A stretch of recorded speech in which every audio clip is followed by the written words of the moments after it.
we've had various versions of diagnostic criteria for MS going back about 80 years now. And the crux of them have always been dissemination in time. So you've got to have more than one thing going on in different places and at different times. So dissemination in time and dissemination in space have been the key pillars of MS, and no better explanation. So although we've kind of tweaked that, and what an MS thing can be a clinical episode or something on a scan, but there's always got to be things happening at different places and at different times.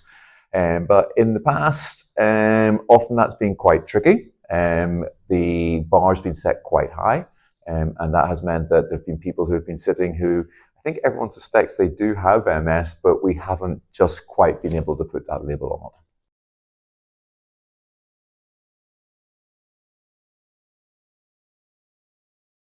So when I started in MS, the old criteria, you had to have had actually 2 attacks to have clinically definite MS.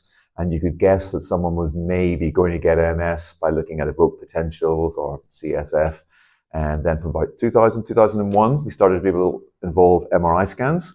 But even really up to the 2017 McDonald criteria, there was still quite a lot of people where you couldn't think of what else they had to explain what was wrong with them, but you couldn't call it MS.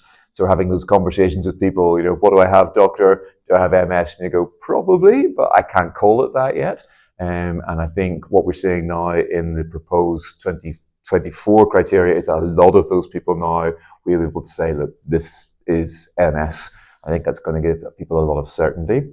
I think that's good for people's peace of mind. I think thinking that you're going to get a diagnosis but not having it's quite hard to deal with. My experience is that a lot of people can deal with quite bad news quite well. What people don't deal well with is uncertainty.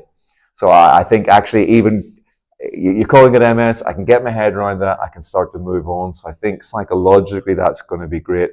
Also, we've got more and more studies showing the earlier you treat MS, the better. And of course, if we can really push that into really early, I think we'll see better results. So I think that's been one of the biggest proposed changes for people who've had symptoms and come to doctors. But the second big change that we're seeing is people who've never had symptoms.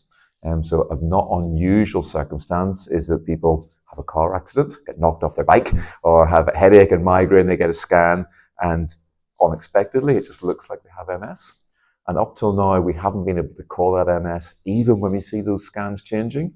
So I've had people where I've scanned them every couple of years, seeing new lesions come through, and sometimes even done lumbar punctures, but you can't call it MS, and now we can. So with certain caveats, for people whose scans look like MS but have never had a symptom, we're going to be able to talk about that being MS.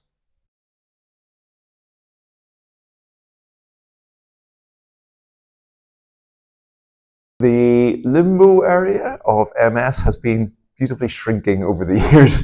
It's even just, I think we look back at some of the studies done in the interferons and that were done in what was called clinically isolated syndrome, and actually reanalyzing some of those studies now, about a third of them actually had MS even by older criteria. I think if we go down now, a lot of those CIS would be MS.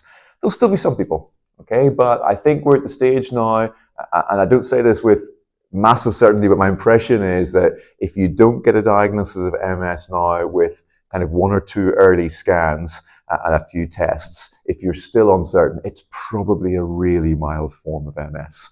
I don't think we're going to be missing significant MS cases. And those limbo people, we're going to follow up. I think, as I often have said to people already, and I think I'm correct, which is that bad MS has always been easy to diagnose. It's often people with the slightly quieter forms that it's taken time. So I think now we're at the stage, if you slip through the holes in the current criteria and still don't get a diagnosis, it's probably quite a mild form. And again, I'd reassure people we're never going to just discharge those people. We're going to keep looking and try and get the diagnosis as quickly as we can if it's there.